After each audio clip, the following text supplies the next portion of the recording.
Nakinti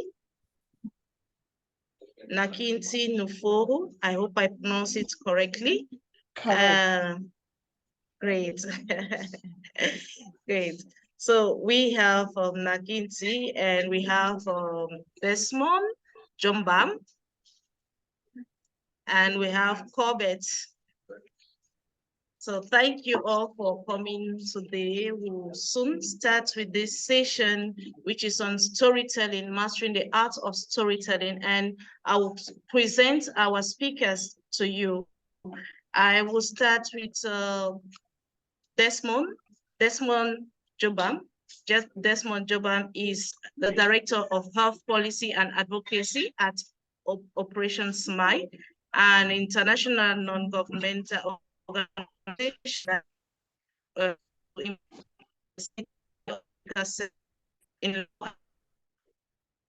this capacity leads and advise on research and advocacy initiatives that aim to increase the prioritization and funding for surgical care in government policies in low and middle income countries.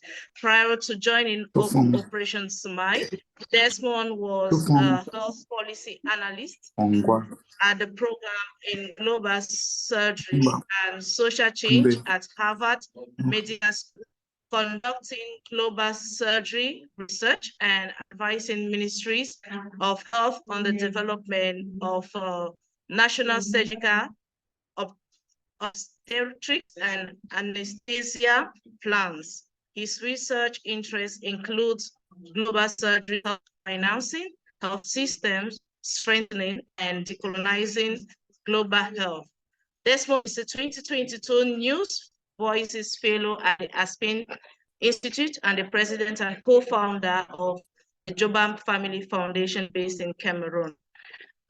Desmond, the Jobam Family Foundation aims to provide psychosocial and reintegration support to victims of the ongoing Anglophone war in Cameroon. Desmond also serves on the editorial board of BMC Health Services Research plus Global Public Health and Frontiers. He is a board member of King's Global Health Partnership at King's College London. Desmond earned his Master of Science in Global Health degree from the University of Notre Dame and bachelor's degree in biological sciences from the Taylor.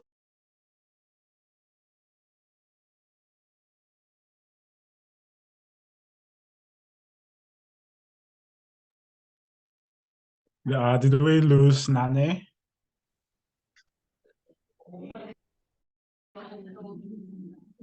Sorry for that, network. Desmond spends his spare time co-hosting a podcast called Global Health Unfiltered, reading, writing, and spending time with friends and family. Welcome, Desmond, to today's conversation. Thank you, Nana. It's a pleasure to be here. The honor is ours. Okay, I will then present Nakinti Besumbu Nforu, who has a bachelor's and master's degree in women and gender studies from the University of Boya. She is currently a PhD candidate in the Department of Applied Linguistics and African Languages, University of Bamenda, researching on language and gender-based violence. She is an award-winning and acclaimed storyteller. Her storytelling journey began on social media in 2010 and gradually earned her national and international recognitions, performances, and speaking gigs around the world. From 2011 to 2016, Nakinti worked as a senior reporter for an international news media, reporting local stories to a global audience. Over the years, she has told deep and hard to tell stories about her personal and lived experiences in a way that leaves her followers in awe. Three of her most compelling stories told on Facebook are her rape story, her detention story in China, and her fairly recent kidnap story in Bamenda, Cameroon. Apart from just storytelling, Nakinti is founder and CEO of a nonprofit called Rescue Women Cameroon. a women-led and women-centered organization charged with the mission to empower women and girls. She also works with the Ministry of Women's Empowerment and the Family. Nakinti is 43 years old and a mother of 2 boys who are 20 years apart. Welcome, Nakinti.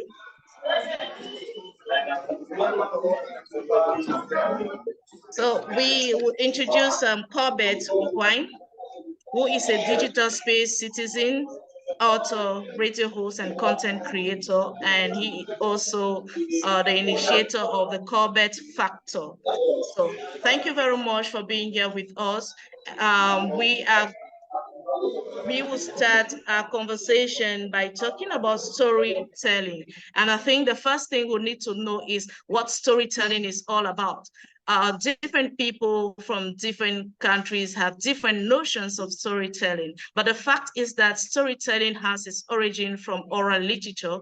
And we know that oral literature is one of the foundations of what we call African literature. So this art of telling story, which is gradually becoming one of the key elements in narrating and retelling in our daily experiences, has gained a prominence in different domains. We talk about the civil society domain, the literary domain, and also we look at the civil service domain. So today we have people from different backgrounds. We have people from the medical sector, people from the academia, and people from the organization.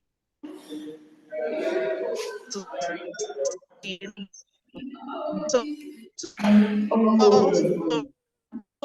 and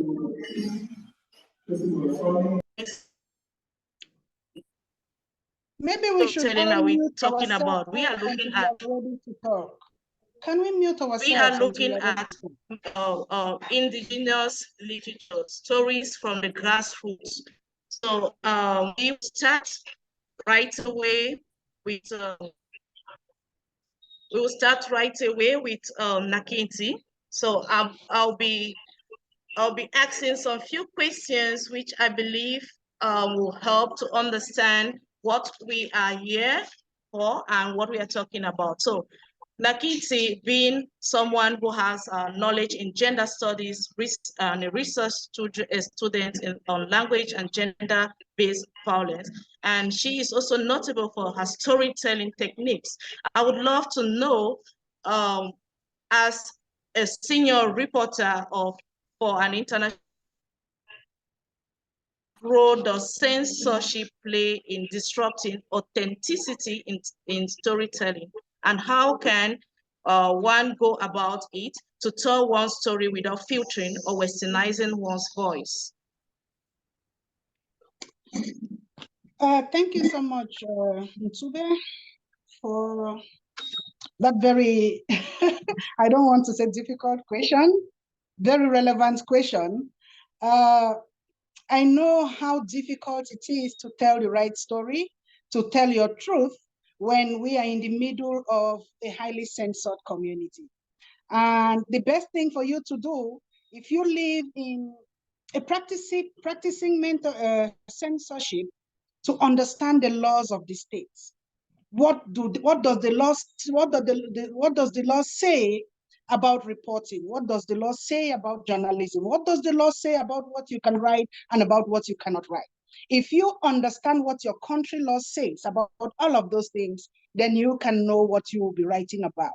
And of course, you should know about what the law says about freedom of speech as well, because as journalists, we keep having our rights and abilities to tell our stories being interrupted by a system that is not in conformity of or in conformity with the stories that we want to tell. I know how difficult it is, but then with the aim to tell your story, go for it. If you know that you have a backing with the law, then there is no need for you to hold back. Because of course, when it comes to a point where the law says, why did you say this? Of course, a lawyer can tell the system that she or he had the right to say this. You know, I know during the period of one of my most difficult stories that I had to tell was my kidnap story. And the day I announced on Facebook that I am going to tell my kidnap story on this day, I saw a lot of people coming to my inbox and telling me, don't do it. One, because you are still in Bamenda and anything can happen. Two, because you do not know how the government is going to take what you are telling or where they are taking it to. Three, because your security is at stake. But then this is my story that I was telling. It is nobody's story. And I reserve the right to tell my story in my own voice, in all authenticity. And I know that I can defend my story at any time without putting any other person in harm's way. So I told my own part of my story, my own part of my kidnap experience without necessarily putting anybody at risk. You understand?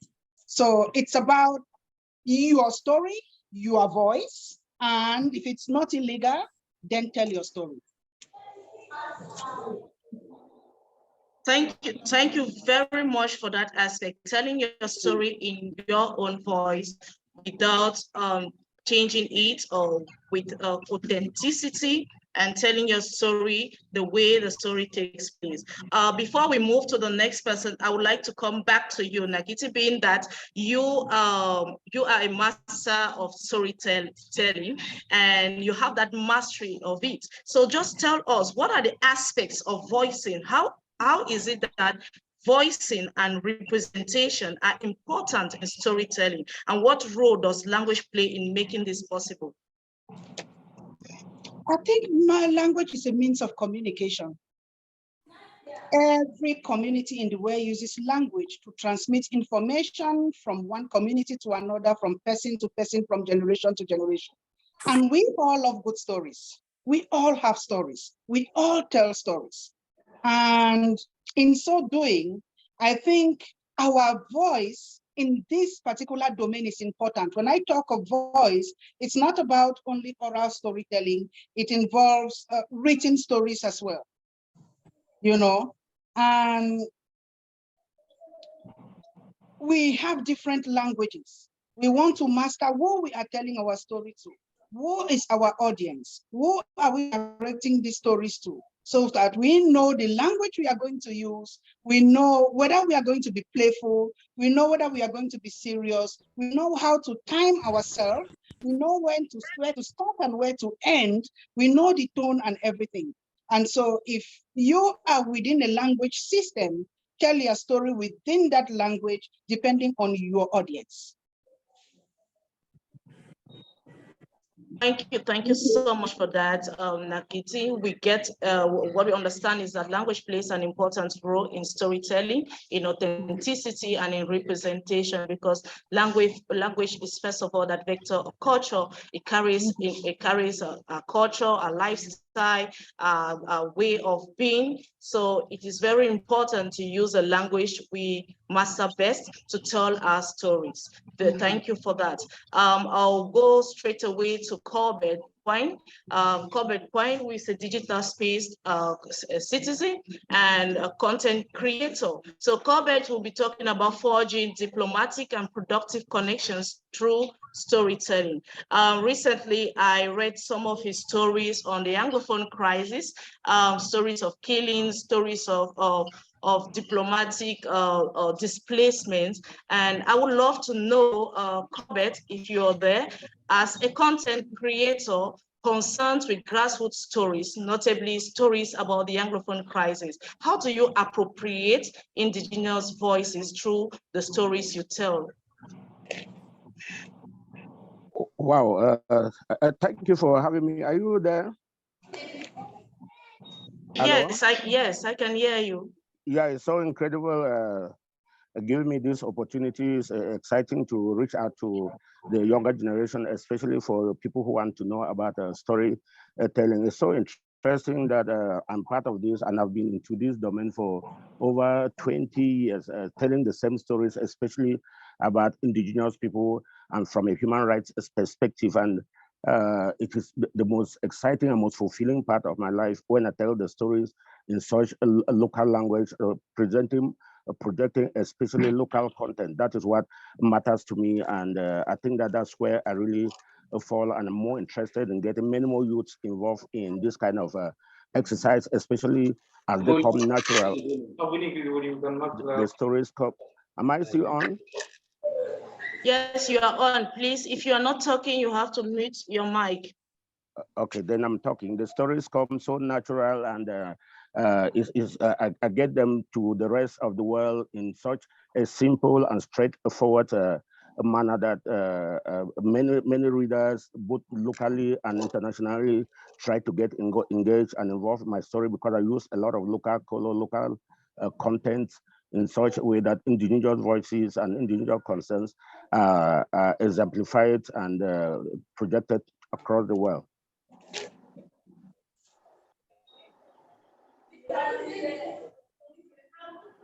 Okay, thank you for that. What role does knowledge play in forging diplomatic and productive connections through storytelling? And how do you go about sourcing yourself to make your stories culturally unique and authentic and relevant? The most important thing to know about getting the attention of the international community is to, first of all, try to master the declaration, the international, the regional, local, regional, and international conventions, charters, and treaties, and especially those that relate to the area in which we work. And one of those, the declarations that I make use of, especially when I'm telling indigenous stories, is the Declaration on Minority Rights as ethnic, religious, and minority rights. And once you master that one, it's easy for you to know exactly which content and which story you are marketing to the international and to the diplomatic community. And so they relate very easily with you and your story, when even though it's a local thing that is happening in my local distant village, Kalodioscope in Mutef, somebody in New York will easily find expression in it, because I relate it to the international convention that protects minority, especially in relation to language, in relation to culture, in relation to religion. And so those are the sources that I draw my inspiration from to reach out to the diplomatic and international community when I'm telling my stories from a local perspective. Thank you very much, Mr. Corbett. We are going to come back to you. Now we have to move to Desmond Jobam, who is in the health sector, and he will be talking about storytelling for social justice, standing up for the voices for humanity. So I would love to know from you, Mr. Desmond, how do you tell stories for social justice, and how do you stand up for the voices and for humanity? Thank you, Nane. And I have to say it's really a pleasure and an honor for me to be here and to be on a panel with Nakinti and Colbert, because I consider myself somewhat of an kind of really new in this space of storytelling just over the past couple of years, and it's only fairly recently that I've felt comfortable using the title storyteller or writer as a label for myself. So it's really a pleasure being here, and I'm learning a lot in this process. When I sensed the flyer for this event to some of my students, and they saw the title storytelling, they were like, "Sir, we didn't know that you did arts in school." And I said, "No, I didn't do arts." I did science. I studied biology and medicine and all that, public health. But I quickly realized the importance of storytelling. Everybody is a storyteller. Everybody in many ways needs to be a storyteller, because stories are the way we communicate, and the ways in which we relate to each other. They are the ways in which our ancestors and our forefathers communicated important informations, and that is the way in which they remembered those information. It wasn't textbooks, boring textbooks. And maybe that's part of the reasons why we struggle a lot in schools, is because the information is communicated in textbooks is so dry and boring. But maybe if they were communicated in the form of stories, we would remember them more. But the way I got involved in this space of storytelling, Mr. Akaba, asked me to talk about one of the stories that I wrote for Waiting for LinkedIn. him. Okay, he's back. Can you hear me? Yes, you can write on now. Okay. So one of the stories that Mr. Akaba mentioned that he wanted me to discuss was a story that I wrote I self-published it on LinkedIn. And it's a story about a little girl, Caroline Ndibe. I'm sure many of you heard her story and how she was killed in Boya. And when I first heard that story, I was moved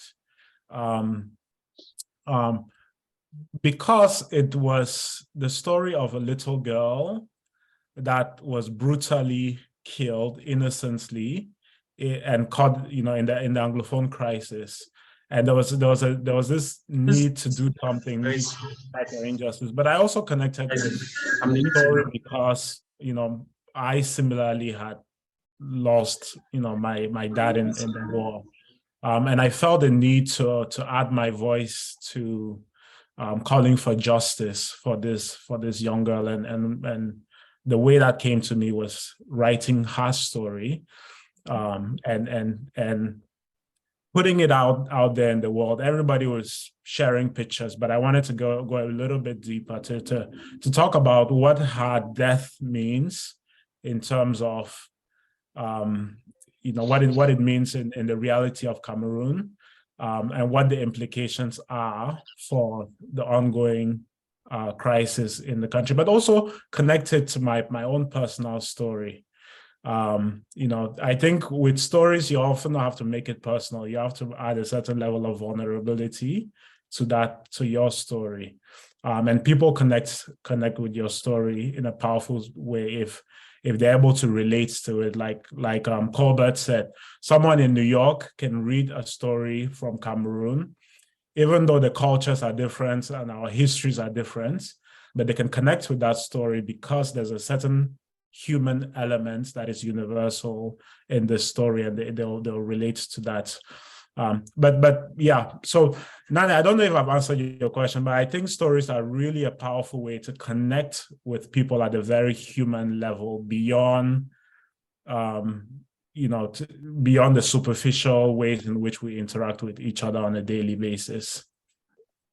Thank you for that. You answered my question, and I wish to know how confronting, resisting, and retelling are relevant in your storytelling process for social justice. Good question. Nakinti, kind of answered this question from a journalistic perspective. It's something that I'm constantly aware of as I venture into stories that are, that are a bit more confrontational, or stories that could rub people the wrong way. Usually I try to figure out what the purpose of the story is. So, for example, if you look at the story that I wrote about Caroline, I try very explicitly to get my point across without necessarily pointing fingers. So there are ways of telling a story that you capture the facts, you capture the stories, and you get your message across without really pointing fingers and saying these people are responsible and these people must pay for it. But you make it in such a subtle way that the person reading understands what you're trying to say without really getting into that element. So you have to think about ways that you can convey your message without putting yourself in a position where someone will come and say, oh, this person, you're pushing this agenda, or you're accusing us of this. No, but I think all of that has its place. So there are certain times when, and I would love to get Colbert and Nikinta's perspectives on this, but there are certain places where you have to be forthright and say, this is what happened, this is who was to blame. And there are certain instances where your message is really more to draw attention to a particular issue without putting yourself or putting other people at risk. So you have to think about your audience. You have to think about your purpose and the message that you're trying to communicate. What is the relevant information? Are there people that you could put at risk for saying the things that you do say, maybe not revealing their names or using pseudonyms? Or there are all these techniques that you can use. And Ndibe, can I say something about that? Yes, you can go on. Okay, I think Desmond brought us to a very important aspect in journalism. And if you are doing investigative journalism and you have the facts on the table, you have the right to write it out. Because you know that your facts are on the table. For example, if I investigate, I don't want to talk about politics. If I investigate on a rape issue of a little girl, and my investigation shows that Mr. A raped this girl, I have my facts, this person saw him, this person has testified, this person has a picture, and they have given me videos, and they have given me calls prior to that rape, the plan about it. It is your singular right to tell the story the way it is if you have facts and figures and information that can back you up. That is true journalism. Thank you. You raised a pertinent point here, because we recently have issues in Cameroon and in other parts of Africa about people who tell stories about diplomatic issues, about political issues, and they put their lives at risk. And you made mention of investigative journalism, and we know we are talking about storytelling right now, and we are talking about as a means for social change. And we cannot deny the fact that we recently had an incident in Cameroon with the killing of a journalist who uphold the truth. And maybe through this conversation, we may be prompted to ask ourselves, how was a story told? Like you made mention of the fact that we should not put ourselves at risk and put others at risk. And I also like to take the case of, if you know her, she's a poet and a great writer, Stella Mwanzi from Zambia. Yes, yes. If you know Stella Mwanzi, the way she writes her poems, the way she presents her stories, I think most often she has been a victim of kidnapping. Yeah. Yes. Are you saying something? No, yes. Go ahead. Can I come in? Yes, you can.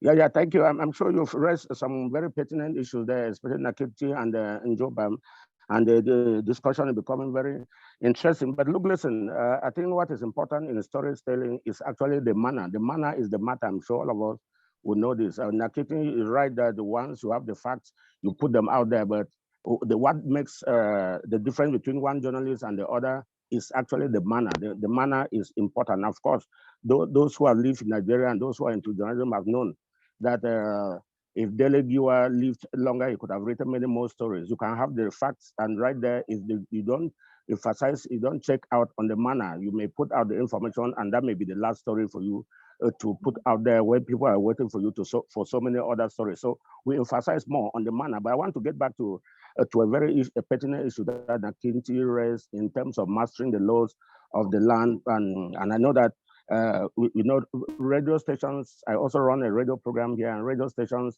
are constantly being closed down here. But I met one of the senior journalists here, I'm sure he used to be station manager for CRTV, and he was telling me that it looked like I can report even in totalitarian Russia, because to me, What is important to me is the manner. The facts are there yet, but the manner to put them out in such a way that they actually pain the people, but they don't come as brutal to you as they did to Martinez Zogo seem to be, to me, actually what we're emphasizing. I think that the importance of this discussion is because we want to find out a way of the manner, not just the matter itself.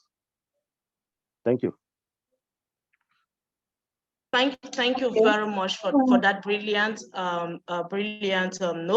The manner in which we tell our story matters, and we can do that through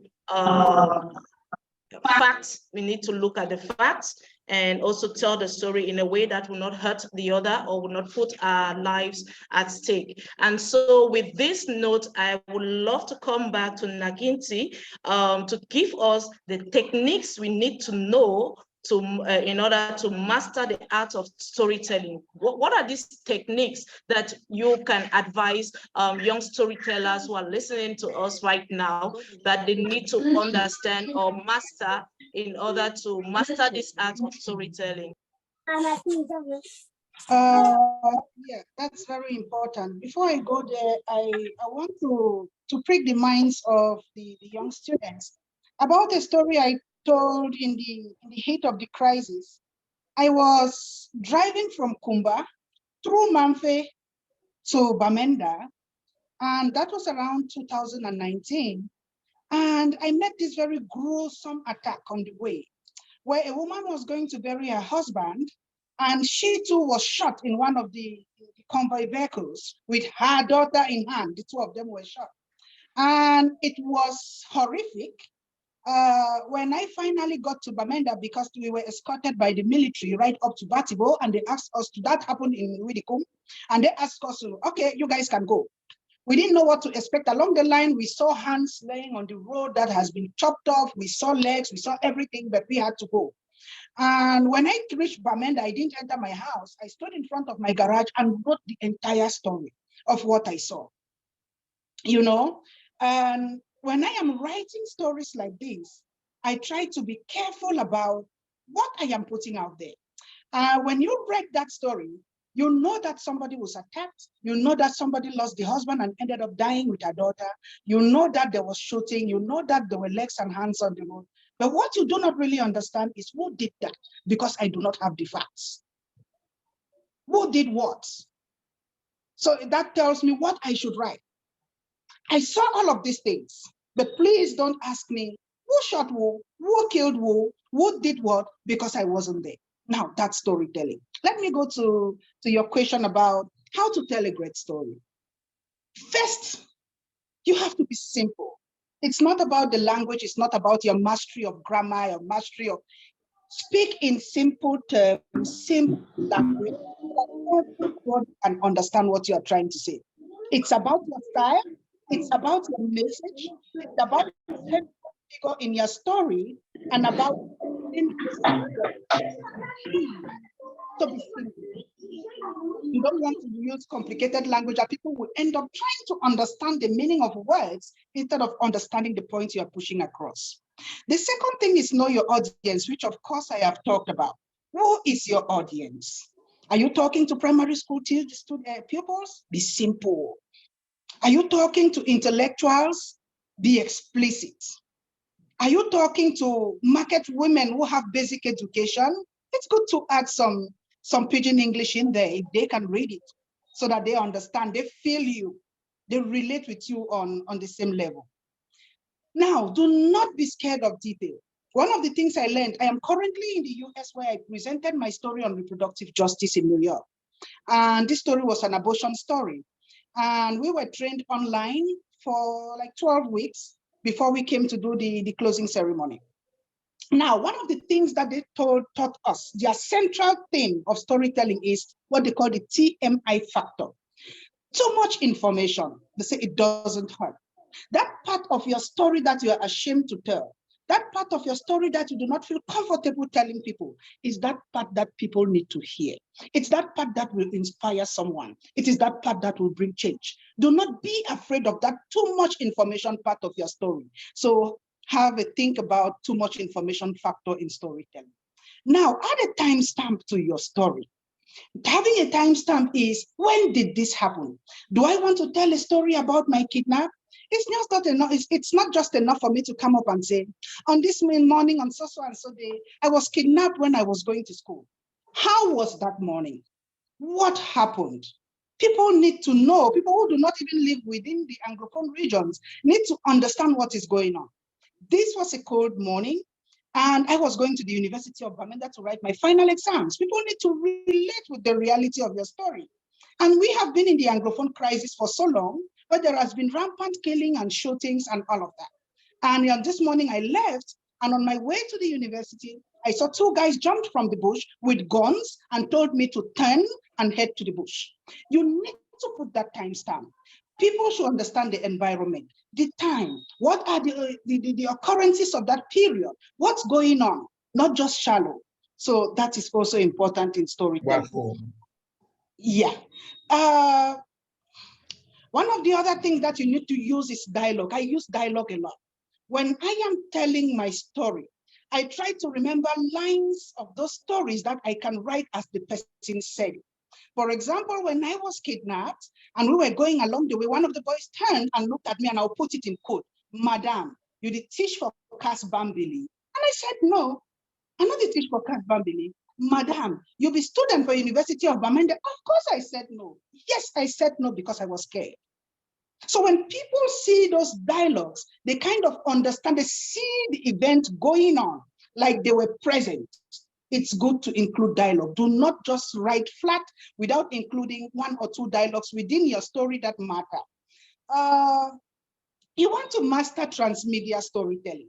Before, storytelling was just a verbal, aura, we have the luxury of having multiple platforms where you can tell your story.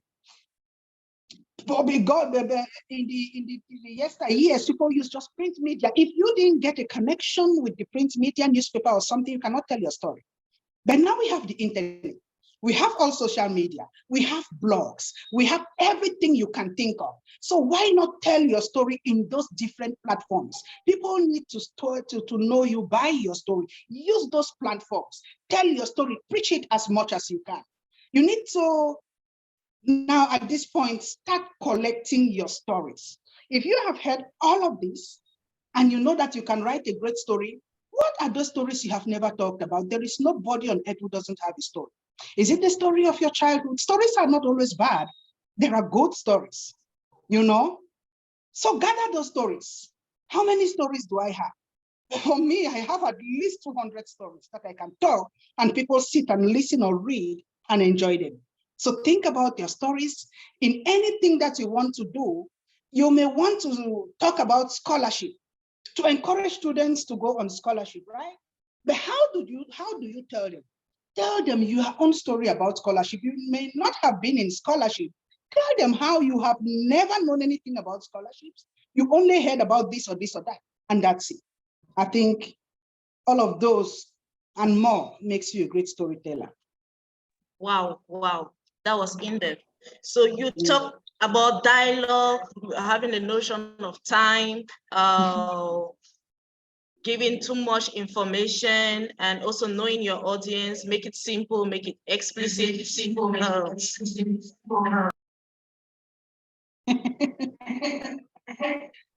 So these are the elements that one should master in order to craft a good story. It's just perfect, it's great. So before coming back to you, let me quickly move to Mr. Desmond.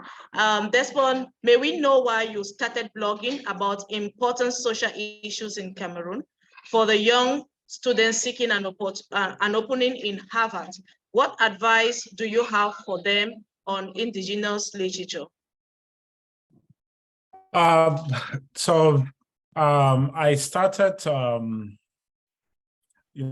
writing stories because I felt that it's a very powerful way to communicate. Part of my work, even in the healthcare space, is advocacy, and what we do, a lot of advocacy is about storytelling. So we write a lot of opinion pieces and op-eds, which are published in newspapers, right? For those of you who don't know, opinion pieces are what they sound like. They're opinion pieces that someone, usually an expert or anybody, can write about a particular issue, providing their opinion and their thoughts on it. And oftentimes when people hear opinion pieces, they think that it's just somebody giving their opinion on a particular issue, the way somebody in a bar or will just sit and talk about their opinions. But opinion pieces are actually very deep and actually terribly hard to write, because it's not, when you're putting an opinion out there in the form of a story, you have to substantiate your opinion, right?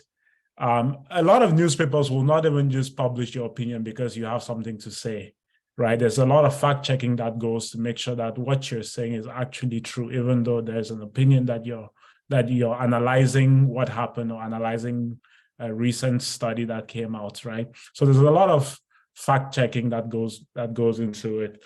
And so that's part of the reason why I started blogging and writing these stories is, I want to use my voice and stories to advocate for those who are vulnerable, for those who don't have the opportunities, for those who don't even have the platform that I do. Because not everybody who has a story to tell has a platform to tell that story. I know a lot of the folks at Open Dreams have a platform through the Open Dream blog. So use that platform that you have to tell your stories. In terms of advice, a lot of the students at Open Dreams probably won't get into the situations that we're talking about, where you're writing things that are very, kind of maybe controversial or that may rub people the wrong way, because a lot of what you're writing will probably go into like college applications. But my advice is, if you're writing things like your personal statements, don't be afraid to be vulnerable. Tell your story.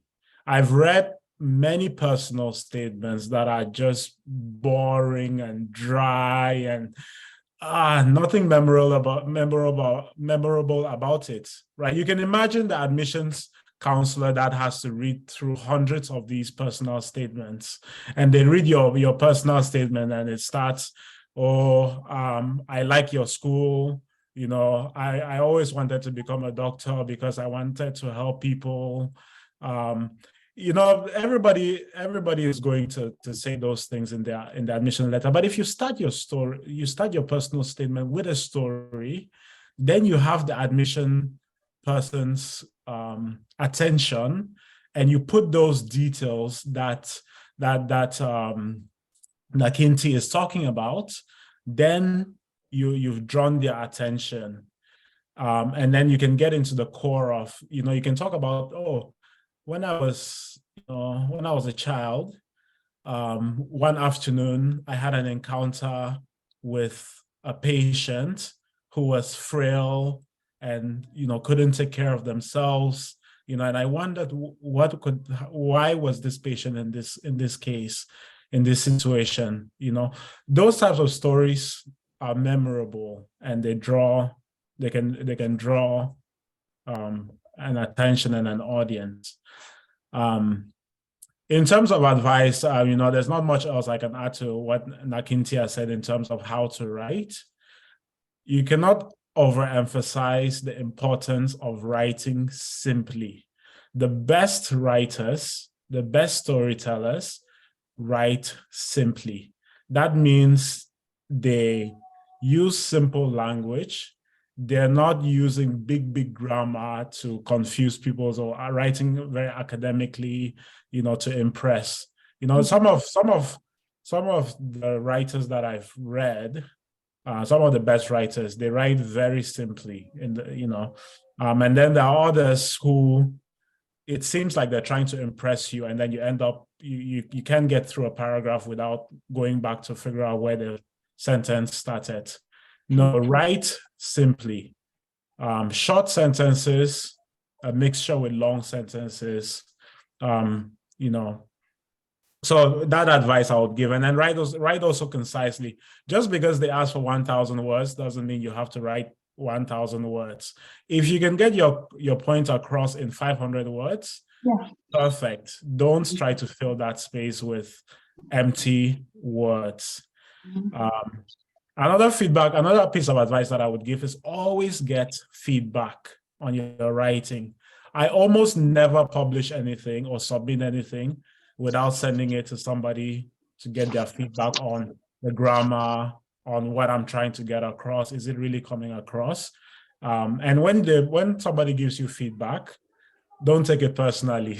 You know, I've had instances where even at this stage, I send feedback to some of my mentors and it comes back all in red, you know. and initially when you get it, you feel really down, but then after working on that feedback, the end product is a lot better than what you started off with. So I'll stop there. Nikinti has already given a lot of really great advice, and I'm sure Colbert has some others, but those are some feedback that I would give to all of you. Don't be afraid to be vulnerable. Show who you really are in your stories, in your essays. Excellent. That was brilliant, and I learned a lot from it. Write simple. Do not be afraid to be vulnerable in your writing, and also tell your story in your own voice. There are so many things I've learned so far with this conversation, and I think I'll learn a lot by the end of this. So right now we are going to meet Corbett, and I'll ask this question. I think this is the last question I'll be asking to you, Corbett. You write so much about audacity, sharing facts, bolding, and quoting Muftef, if I pronounce it right, Muftef, your village. You are also known as a Muftef boy, and you are a regular voice on radio. What made you that much attached to your community stories? Have you had people in positions of authority consulting you for advice? Have you had situations in which your stories have created the right impact? Good question. Good question. I think, and that's actually where I was supposed to begin. But the good news I have for young writers is that one thing is clear: you don't need to fall into any category, because what limits most of writers is that they want to fall into a category because they know that this man is renowned for being the best writer. They want to copy his or her style. I think the most important thing is that you create your own category. You don't necessarily need to fall into any category. But one thing that interests me every day, I live around Bayele. Each day I live, I always make sure that I pass through the Bayele cemetery. And when that's the most exciting moment, and it's not because I like seeing those graves, but because I know that some of the greatest writers finally ended up dying and being buried there without ever having to write even one sentence, because they wanted to be so perfect that nobody would challenge them. And so that's one of the things that kill writing. But the most important thing so far is now that to be a good writer, you need to master what we call the first thing we need to know is punctuation, because punctuation is one of the things that we have actually neglected in terms of writing. You can have the most beautiful story, but if you misplace a punctuation mark, just a comma, people would misread you. Just a comma is enough. Of course, we know some of the story that we know that punctuation marks actually save lives, and I actually written a story about the punctuation in relation to the crisis.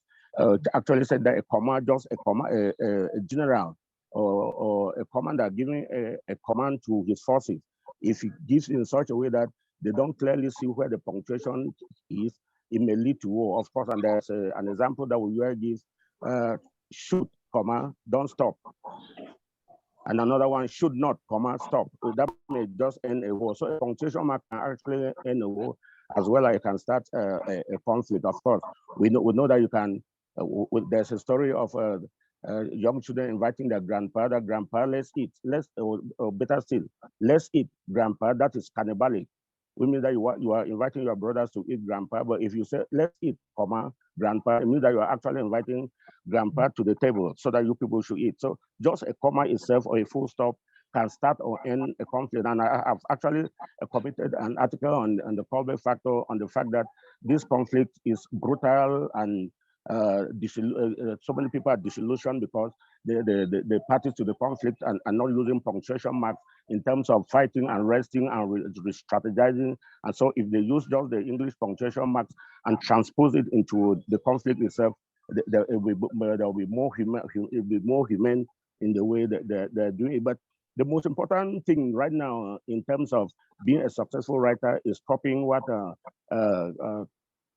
Allan Poe has written, the philosophy on the totality of effect, which means that each sentence, each idea must flow to the other and must be related to the other. Each chapter related to the other, right to the end. And so the thesis statement that you virtually started.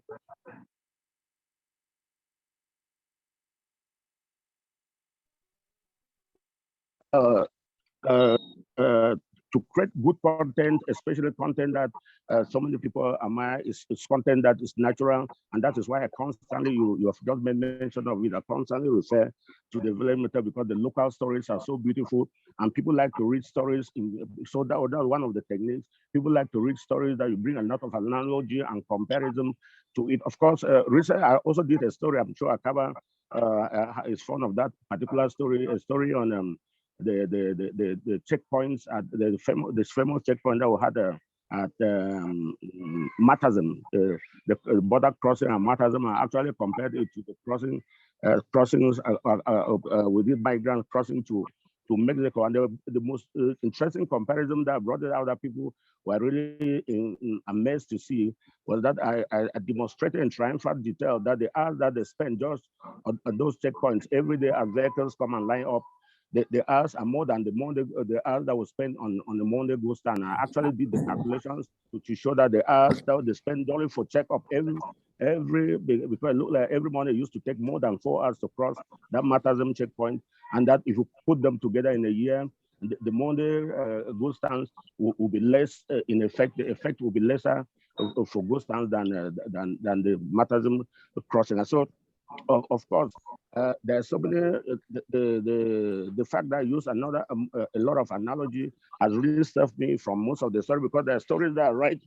One of the famous stories is the one I wrote on the Anglophone conflict, and I was actually saying that that dividers stop unifying us and unifiers stop dividing us. And I was actually borrowing because you need to pick story ideas from all over to make your story beautiful. I was borrowing from Miriam Makeba's song on unifiers dividing people in South Africa, and dividers rather unifiers rather dividing, and dividers rather unifying, because those who have been fighting to separate the country have been in most cases be driving people out to the Francophone regions, and in that effect, instead uniting them with those they think that they are running away, and those who are unifying instead bring Scotch measures here that instead divide the people. And so a lot of story ideas that come to my mind really have inspiration in motive. And the beautiful thing about that is that since I bring out a lot of local content, I've had to come in contact with ministers from Yaounde and even the military commands here.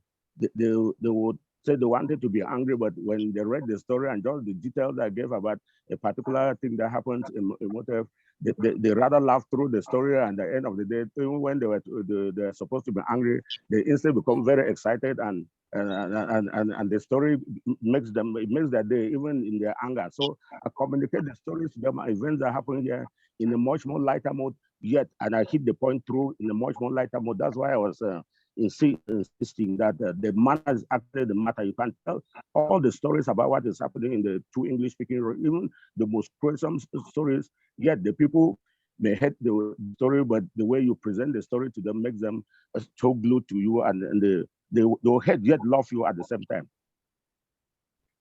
Okay, thank you. Thank you so much. You talk of the content, how it relates to another, how natural the content should be, the role of punctuation in content writing, and how punctuation informs the meaning of the content, and the use of analogy in storytelling. I think these are the things that the young people should note while writing storytelling. So we are going to take the last question for Nakiti before we have two questions that will be general. Nakinti, you also speak out for women under your Rescue Women and organization. Can you cite one case of a moving story and what impact it created? Is this supposed to be a personal story? It can be either a story of the kidnap, story of rape, just a story that moves your organization or moves the objectives or vision of your organization. I think my biggest story that has turned my life and the life of my organization around is my rape story. I told my rape story at a time when Cameroonian women had not picked the courage, had not found their voices to tell stories about rape. And for me to have come out in 2018 to tell my story in 5 parts, the way it happened, how it happened, when it happened, and the detail of the rape, and in the end, calling the name of my rapist, not knowing the consequences that were supposed to follow, was one of the biggest moments of my life. When I was telling that story, I wanted to let out all the burden that I had been carrying for more than 26 years, that I had not told anyone. And in the end, it didn't only change my life, it didn't only unburden me, it made my organization to move from one level to the next level. And from that story, we have run a number of programs on rape. The story alone has given us a grant of over $200,000 to run diverse programs on rape. We do run program with children, which we do in Kumba every summer holidays, every term holidays. We bring these children together for 1 week to teach them about child rape, to teach them about their bodies, to teach them about how to create their safety network, to teach them about their rights and everything. We do run rape program with their parents to tell them how to live with their children, to tell them how to join their children in fighting rape. And we do run programs with survivors. We come together for 4 days in a residential program to tell our rape stories, to heal together, and to chart a way forward, which we give funds to groups of survivors to run stories in to run projects in their communities in relation to rape. So that's a life-changing moment for me. One story has given birth to several other stories, because up till date, I still receive women in my inbox who tell me, I have read your story. This is my same experience, but I do not know the day and the time when I'll find my voice to speak the way you did. I have also had a number of Cameroonian women and girls who, after telling me their story or after listening to me, they have gone ahead on social media to tell their stories as well. It's about how prepared you are. Do not tell your story because someone else did. Tell your story because you feel you're prepared to tell your story. Be ready for what comes up after that. It's not easy. You are going to have backlash. You are going to have your gang of supporters. Build on the positives and forge ahead. That's what storytelling is. I remember when I was about to tell my story, my brother told me, you want to tell your story, right? I said, yes, my elder brother. He said, okay, I am going to tell you 2 things. In the course of you telling your story, start telling your story tomorrow on Facebook, know that you are going to have 2 groups of people. One group who are coming to bash you, the other group who are coming to support you. To those who are coming to bash you, just tell them, thank you for reading, and thank you for commenting, God bless you. To those who are coming to support you, you can write whatever joyful comment you want. Those who are bashing you will be bashed by your supporters, so leave them to those people. Now, I built on that positive and I did the same. If you want to tell a story, forget about what people think. It's about the edge of you telling your story. Go for it and focus on the positives. And the fallouts of that story is something I cannot emphasize the goodness on. Thank you. Wow. Tell your story because you're ready to tell your story. That's a powerful one there. It is often difficult for victims of rape to tell their stories because there is fear and there is this notion that people will judge them for what they went through. And I remember this when I read stories on rape cases, especially with the idea of Me Too, I got to understand that so many things people go through and they are unable to talk about them because they do not have the courage to face the consequences. And I believe that if we have the courage to tell our stories, we can do that without fear, and we can also do that with the right mindset to face the consequences or to face those who are coming to judge us. Thank you very much for that. We are going to move to the two general questions. Any of the speakers can answer the question. The first question is, writing takes so much critical thinking. Many students fail to apply for scholarships just because they are slow or lazy to write. What are your secrets to keep your creating quality content constant as you do? So you can share one secret, two secrets for the students to learn. I'll say this. One of the best advice that I've heard or read when it relates to writing is the saying that, you know, the first draft is always perfect because all the first draft has to do is exist. Getting to your first draft is usually in the writing process for most writers the hardest part, getting something down on paper. Start there. Just start writing. You can ruminate and think and think and think and think, and it'll all be in your head until it makes its way down to the paper. You've not written anything. You know, you can't plow a farm in your head. You have to take your hoe and go to the farm and plow it. So it's the same with writing. Don't be afraid of that first draft. Don't be afraid of writer's block. Usually the first draft is you know, for most writers, it's quite disastrous. But you improve it, you review it, you get feedback, and then you edit and edit and edit until you get to the point where it's in a decent state. So don't be afraid to start writing, and you don't even need to be a writer. You know, I'm on this panel, and you know, I didn't study writing in school, like creative writing. You know, it's just fairly recently that I started, you know, this process.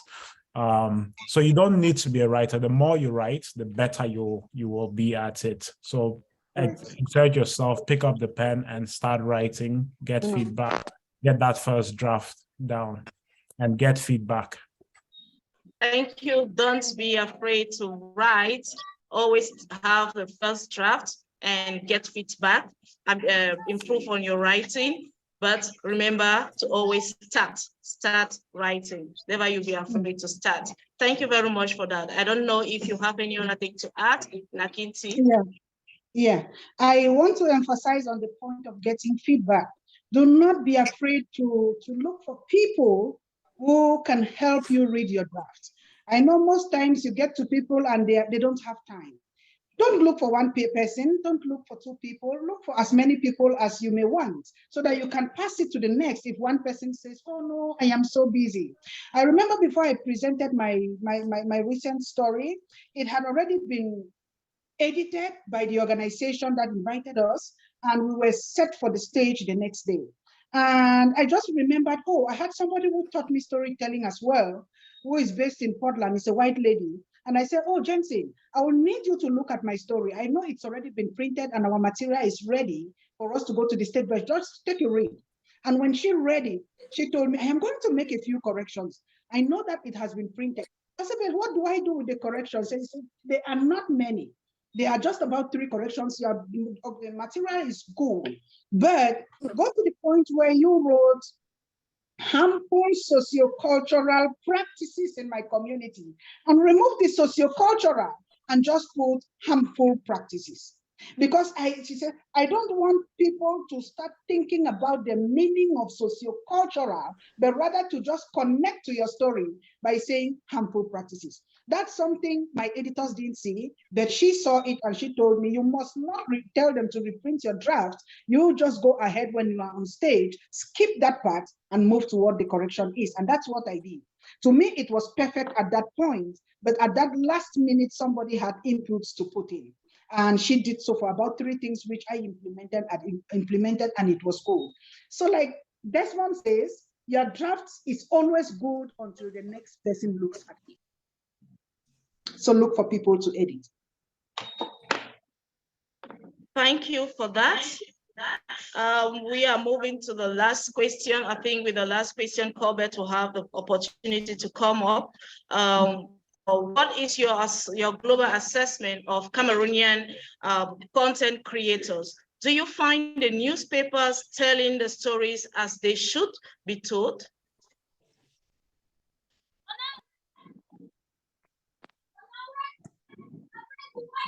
I don't know if Colbert is still around. I'm around. Great question. Are you getting me? Hello? Yes, I can hear you. Yeah. I think it's a great question. And I really would need more content creators in Cameroon, especially to feel to create enough content for newspapers, because what we have in our newspapers these days is mostly about covering of events. He said that this one has happened here, this one has happened here, but a lot of content. We need more content creators to come on board to enliven our newspapers, especially and across Africa. I'm thinking countries like Ghana, Nigeria, and Kenya, South Africa. They're having a lot of content creators that actually enliven newspapers. But I think on the whole, it's important that every story you keep it simple. I'm sure the best thing to do is to say that people don't fall into a category, and more importantly, that you write as you talk. It's easier writing as you talk than trying to mimic or to represent some other person when you are not. And I think that some of the best stories, the people that wrote them never even knew that they were going to be the best stories.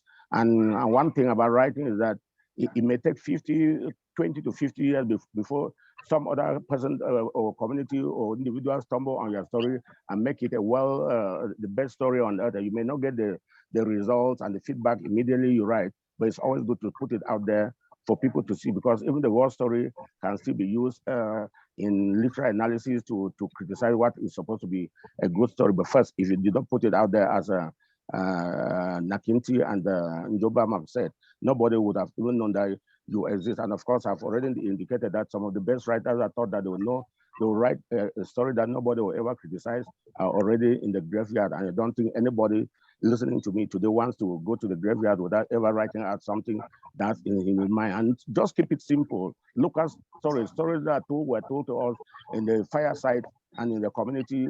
They make beautiful sense. And in fact, some of the best writers, we have some of the best writers here that can challenge Shakespeare, because we have more beautiful stories and more ways to put them out there than Shakespeare's and Chinua Achebe had that. So it's an opportunity for you to seize and maximize. And you can write in any area. You can simplify. Even writing just about mathematics, addition and subtraction, you can write in a literary form that everybody will appreciate it. Of course, one of the articles I also recommend is actually the one that did on punctuation marks, and it's very important that we take this seriously. I think I will just end there. Thank you very much for that. Let's keep it simple and make our stories the way others can understand it. So we have just 5 minutes to go, and we are going to take some questions. And please, if you are going to ask your question, make it simple for the speakers to understand. Please, we'll be receiving questions. If you want to ask your question, you can just put your hand up, indicate with a hand show, so that we get to see you.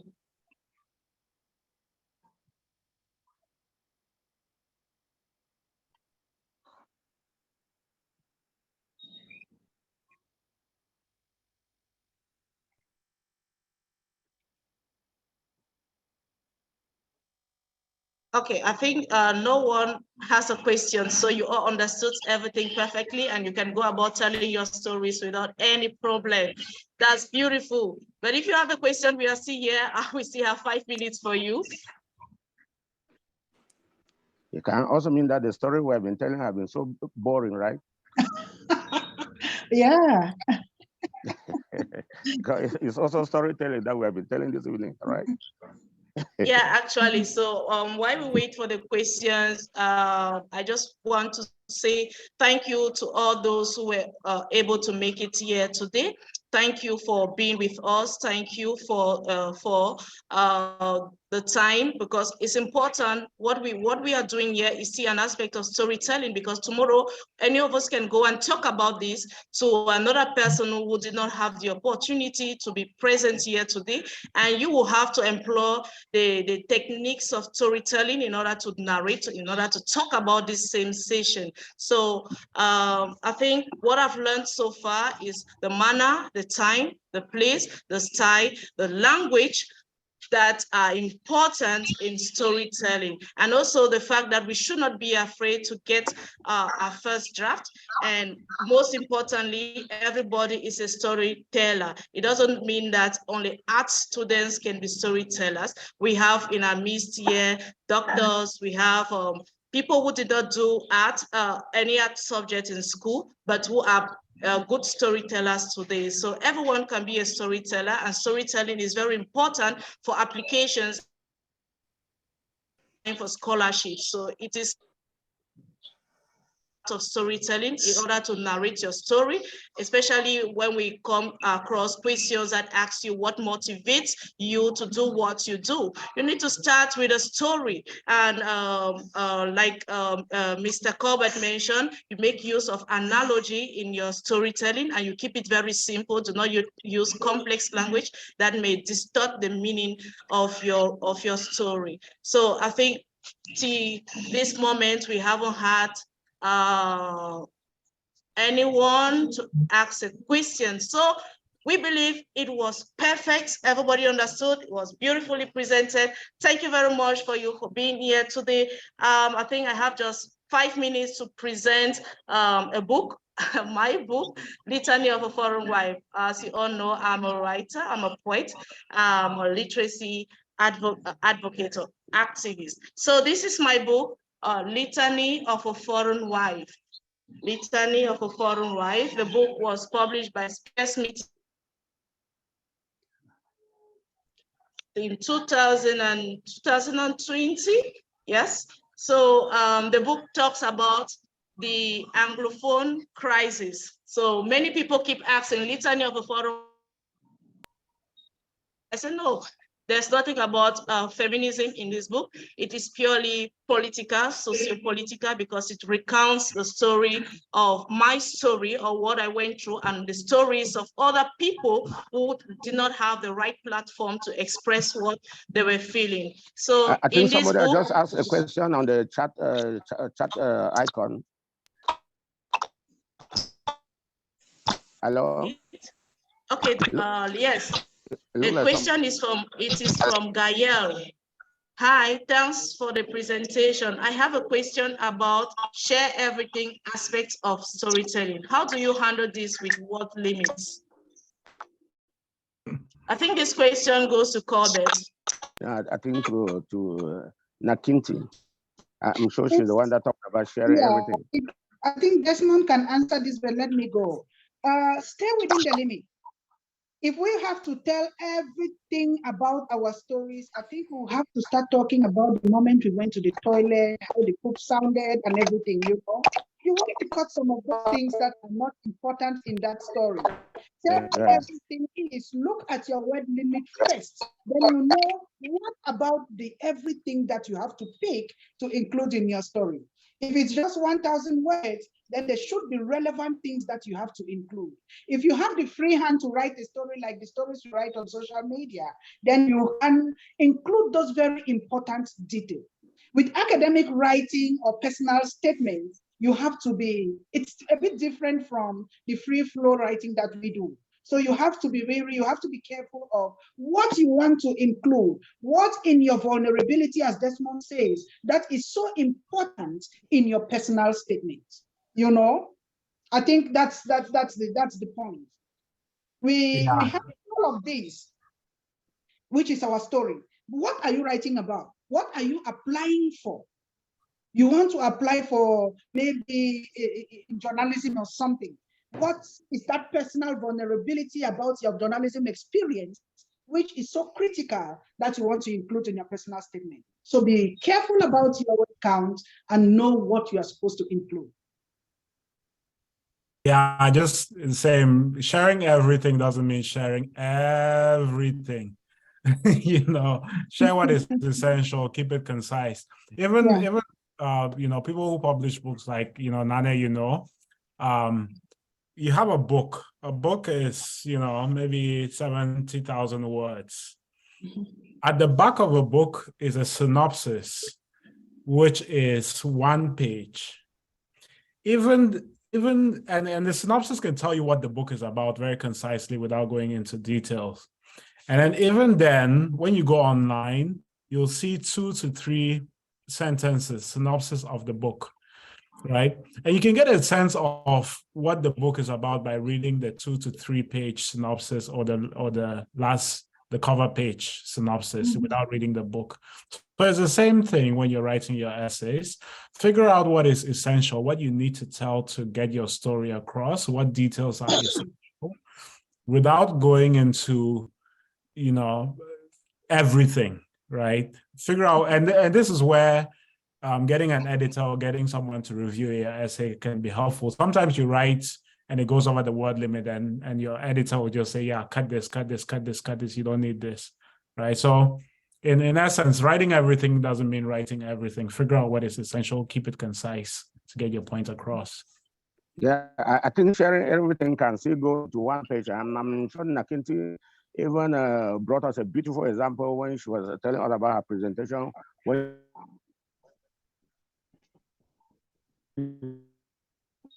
Okay, Ati, Fongwa Faustina has a question to add.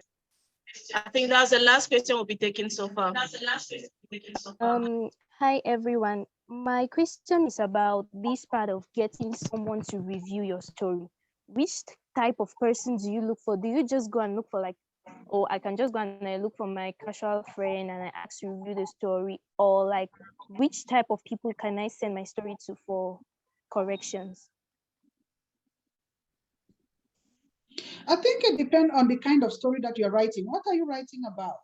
Who do you know within your circle that you think can review what you are writing? You understand your circle more than all of us. You know, are you writing about rape, for example, and I am within your circle or we are friends on Facebook? Send it to me to take a look. Send it to someone who you think is interested in that topic. Send it to someone who you think is pro women's empowerment, pro gender issues to take a look. You are within your circle, you know, people who are connected with certain topics, send it to them. If you are writing personal statements for maybe a master's program, you may want to send it to one of your lecturers at undergraduate level. You may want to send it to one of your fellow students who you think loves education the way you do, who you think is clever enough to review your personal statement. It's about your circle. Who do you know within your circle that fits into reviewing what you're writing about? I think her question is very critical, and it really speaks to some of the concerns and fears that most young writers encounter nowadays, especially because we have so many dream killers around. You can share your first draft to the wrong person, and the person may rather discourage you, and you never ever find an edge to write. So I'm sure that's why she's raising this concern. So the most critical advice is that you should really share to your trusted friends first. First, it should be your trusted friends and people who have been encouraging you in other things. They may not discourage, because you can send to your first draft and the person will instead discourage you, and that's all about it. Yeah, right. Very important.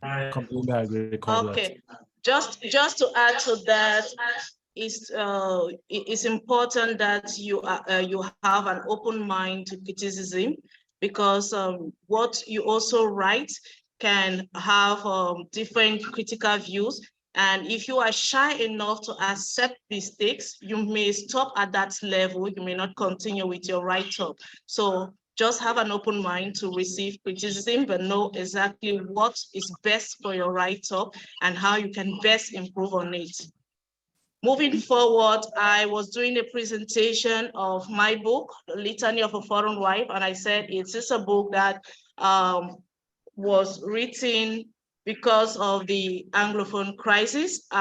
There's poems in this book because it's a collection of poems, and the poems in this book were written from 2016 to 2019. So I wrote this poem. Before writing the poems, I had to do research. I had to travel to Manfe under difficult conditions in order to carry out research, in order to understand what was going on there, because I cannot sit in Yaounde and have an opinion or an idea of what is going on in the Southwest or in the Northwest region. So the experience, what I experienced during my time in Manfe and in Bamenda, precisely the border between Manfe and the Northwest and Bamenda, I had an encounter there, and we had to stay in the bush for about 2 hours, and I was sleeping on the ground in a toilet in order to avoid gunshots. So these are the experiences and the things I go through and the stories of other people there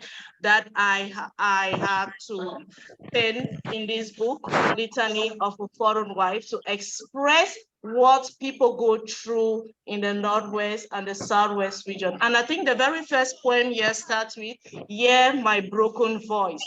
And this collection is meant or intended to be read by everyone from any age group, because the language is very simple, and I make use of local content and local language, the way we locally speak in Cameroon, so that we can understand ourselves, we can understand the situation at hand, and understand what is going on, and feel the pain of the people in order to call for collective consciousness. So that's a core motivation for this book, Litany of a Foreign Wife. Certainly, my second book is upcoming, is in the hands of editors right now. Like I said, I wrote this book and I didn't publish the same year. It took a long time, from 2016, and it was published in 2020. And in this book, there are so many poems that did not finally feature here, because the editors had to go through it, and they edited some poems and removed them from this collection. And that's what I was saying, that you have to be open-minded. You have to accept corrections and go through some, accept that some of your writings will be discarded for 1 or 2 reasons. Wow. How can I get a copy? You know, I read everything Let on us print. know How do I get a copy? when we can get your book. The book can be bought on Amazon. It is on Amazon. You can also buy it through the website of the publisher, Spears Book, and we also have copies in Cameroon, Yaounde. All right. That's great. Thank you. That's beautiful. Congratulations. Congratulations on the good work you're doing. Thank you. So we have one last question, one of the recommendations, I think, pardon? One of the recommendations too will also be that if you aspire to be a storyteller, you need to read as many books as possible, beginning with the book you have just mentioned, you have just reviewed. Thank you. And just to mention that this is also one book written by another Cameroonian, Ignatius, Homeland. Homeland is a poem from Cameroon, a collection of poems from Cameroon. So it talks about culture, politics, and migration. So it is an experience of a poet, Ignatius, who experienced migration. Also, you can have copies in Cameroon, I think, yes, in Boya. So we have officially come to the end of this session. I can see Ernestine has a hand. Ernestine, could you be brief, please? Hi, Nane. Yeah, sorry, I forgot to put down the hand. The hand was actually, to lower the hand was actually in relation to the question I saw in the in the chat box, maybe I just share a thought. Someone was wondering, how do you deal with what limits when you have to tell every aspect of the story? And so my advice would be, don't bother about the word limit when you begin writing. Just write. When you start writing, what limit should not be what you should have in mind. Just write. When you finish writing, you can now use the techniques of précis writing to cut down the extras. Because if you finish writing and then you keep it aside, I'm sure when you read, you will see repetitions. Then you can begin by taking off what is repeated. Even in terms of what's being repeated, you can begin to see the same ideas being conveyed in different manners. And then you choose which of them is more suitable and you delete the other way. So thinking about what limit first would also limit your thinking and your narrative. So my advice would be, let the narrative flow and let the word limits come later in the editing. Thank you very much. Let the word limits flow. Thank you for that. So we are going to take Abigail Dikum, who give us an intro on the Thomas C. Barry Fellow from Yale. Abigail Dikum, if you are there, over to you.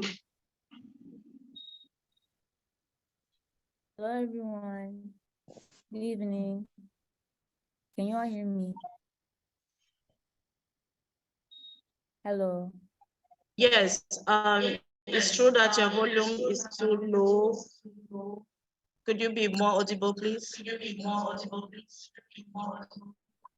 Are you hearing me now?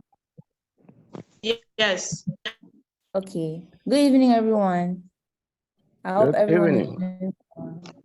Yeah. Thank you all for having me. I'm very, very thankful. My name is Abigail Ndikum. I am a student at Yale University in the USA. I am in my 3rd year, but currently I'm in Cameroon right now to do a project. I'm on a fellowship that's called the Thomas C. Barry Fellowship. And it's a project that gives me a fellowship money to be able to do work in Cameroon right now. So my work will be based mainly with IDPs, and I'll be working with Open Dreams and another organization called Hope and Rehabilitation Organization, called HARO for short, in Yaounde. So in working with these 2 organizations, I want to really highlight the work of IDPs and really focus on economic empowerment. And to give me some background to this work, I've done other projects in the past. So when I was in high school, I attended a boarding school in the States. And at that time, I was the only person in my class who was the recipient of a scholarship that took me to Ghana. So I stayed in Ghana for 4 weeks. And during those 4 weeks, I worked with youth in a school, and I taught them a book series by Chimamanda Ngozi Adichie. And I also worked in a hospital in the antenatal unit. And I worked with pregnant adolescents. So I was there to connect with pregnant adolescents because most times in the hospital, all the women are put into one section, and the young girls who were pregnant, they were often looked over because the hospital had a great number of women to help. So during that time, I was able to meet with the girls one-on-one and help to empower them through different conversations. I helped to also encourage them to go to the family planning unit because many people were scared to use family planning because maybe it was looked down upon. So I encouraged them to say, okay, you should go now to family planning and actually better prepare for your next child, or better prepare now how you want to go back to school. Or if you're unable to go back to school, you should go to work now. And what work will you be doing? So that project really helped me give back to my community. I really did enjoy it. And it's what encouraged me to further apply for this project. In the past, even from the States, there's many young Cameroonians, and we do a lot of our work on that side to help IDPs in Cameroon. So I was a part of a Young Cameroonian Association in the States, and we were doing a lot of work with both Open Dreams and the other organization beforehand. So when I applied for this project, I knew I wanted to continue work with Open Dreams. I also had the pleasure of meeting many Open Dream scholars when I went to Rwanda, because my school, we hosted the first ever Yale Model African Union Conference in Rwanda. So at that time, many Open Dream scholars came and supported the program. And they had a really good time. They learned a lot. So I'm really thankful for the relationship I've had with Open Dreams. You all have supported me so much, and I'm excited to give back to your community as well. If you all have any questions, please let me know in particular. I'm happy to tell my story. Wow. Thank Incredible. you, Zico. We are already running out of time, so I'm going to take Mr. Akaba James, who is going to conclude this session. Yeah, thank you very much. Today, I have had so much illumination.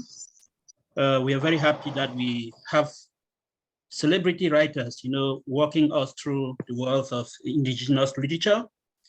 They happen to all be people I follow them on social media, and I'm always super impressed each time I read from them. The audacity, the way they tell the stories that other people are afraid. There can be an incident in Bamenda or Yaounde. You ask people to bring the microphone, or you bring the microphone to people to talk, and they will all shy away. You ask people a question, what happened in your neighborhood? They are just afraid. But there are some people who get that story out there. In fact, I am leaving this session with that mindset that we can challenge Shakespeare. We can challenge Shakespeare, which is quite impressive. And many of us here, like I had a conversation with Desmond, the stories or the experiences that we have in the community are such a mighty treasure. They're such a mighty treasure in the sense that if we can package the story well, it can take us very far. In fact, Nakinti has just given us a testimony how a story became very transformational to her. And it is the same way it can be to all of us. Just not the fact that it has that chance of being transformational, the fact that it pricks our collective consciences is very important. Because sometimes when I see people suffer in silence, they suffer in silence. That's sometimes just something written down, like Corbett said, people in the grave who had never written something. Like just getting that story written down, it may not bring you immediate benefits. It may take a whole long time to bring it. And then moving back to Desmond, he talked about the Open Dreams blog, such a platform where you can really protect yourself, because it is not just your story. Once Open Dreams, gets into that story, it becomes something else. Like when you get on the CNN platform, that story is not treated like something so local. We remember this lady, I can't remember her name, who won the Prix de Lycéen.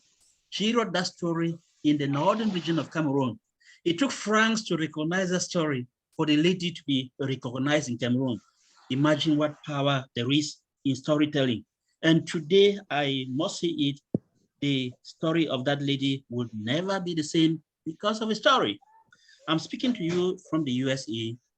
The USA is a place where there is so much technology. People are on their phones, people are on their computers. But one thing they've never forgotten is the power of book, the power of literature, the power of reading. Every time you go around, you see people are reading.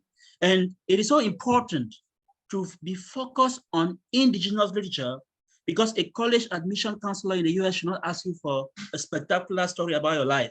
Like Nakinti was just asked, you start talking about President Obama. They hear about President Obama day in, day out, every day. But they might do Mandela by you, that you don't seem to recognize the power of that Mandela. So the people will be interested in getting something unique, something about you that they didn't just hear from anybody. Like often they ask the question, why should we give you this scholarship? What makes you stand out? It should be something you've brought on the table that perhaps nobody has ever brought, which is so important. So I love that aspect, be vulnerable. Share your vulnerability. Share your vulnerability, be not afraid. And that's why I go back to Nakinti. Not many people can stand up and talk about rape. There are lots of people who are raped and they just feel like it's a crazy thing to talk about. But it is in breaking those myths, that really makes you stand out. And that's why today I feel so blessed to have I speak. As I'm talking, I'm happy people like Ernestine came in to contribute. I can see Martha Mbuli, who is on, the great minds at Open Dreams pushing this. This year, as we all know, we are in our 10th anniversary. And Open Dreams has been on the spotlight for a few, for some years, not just because of our quality, but because of the situation that is happening in Cameroon. So there's so much treasure in the stories that we have happening in Cameroon, as long as we can put them well and use them to get opportunities. We say that in the middle of challenges lies opportunity. So let's continue to believe in our own ability, to put these stories together. Let's write them all the time. Just get to the first draft.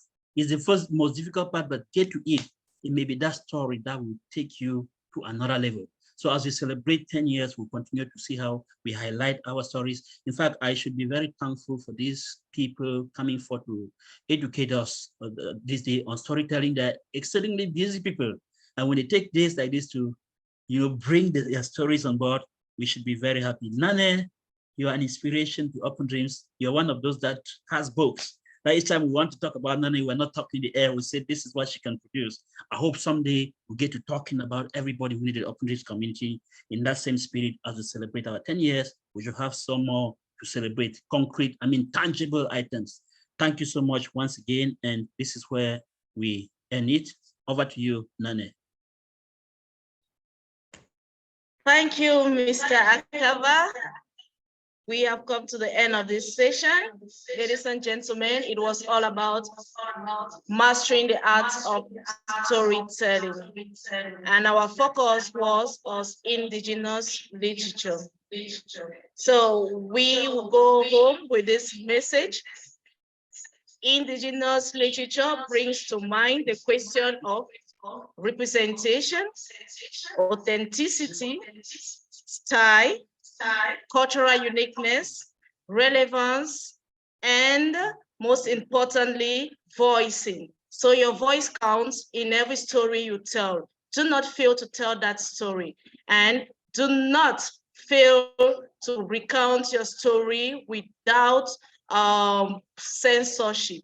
Please, it is very important for you to tell your story as natural as they occurred. Other elements that can make your story suspicious. It is very important. So we have one quote in the chat, a story that must be told. Yes, Nani, I'm sorry yes. for cutting in. I'm sorry for cutting in just 30 seconds before you continue with the quote. Yeah, again, we are very happy to have a Abigail in our community. One of the things that Abigail has to get back from Cameroon are the stories of the people who are affected. So we can imagine the power of storytelling. Abigail, once again, we are very happy to have you, and we want to make the most of your time in Cameroon. Thank you for that, Mr. Kaba. So I said there's a quote in the chat. We have a story that must be told, never forgive silence. This is a quote from the book Arrows of God by Okey Ndibe. And this quote was sent to us by Nakinti. So thank you very much for this, and thank you for being with us. We look forward to having you during our next session. Stay tuned.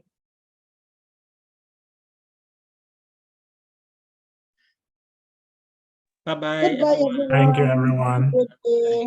Bye-bye. Bye-bye. Bye-bye, everyone. Goodbye, everyone.